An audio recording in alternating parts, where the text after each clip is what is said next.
Alrighty, another day, another dime. Right here is the start of my batch hot water heater, solar hot water heater. Here come the chickens. They hear me talking. They think I'm bringing them food or a treat. Yep. Here they come. I'm down to 14 now. Something is just eating my chickens.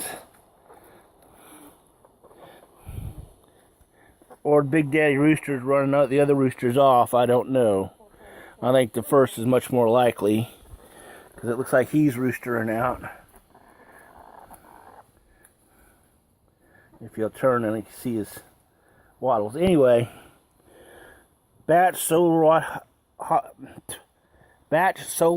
water heater. I want to strip the outer casing off this. I'm going to make sure the inner tank doesn't leak.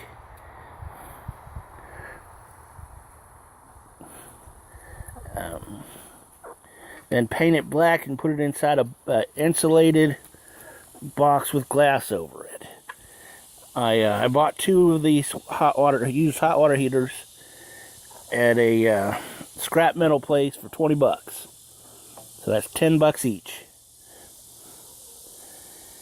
So this is the first step. I'm about to start tearing it up. And more updates as we go along.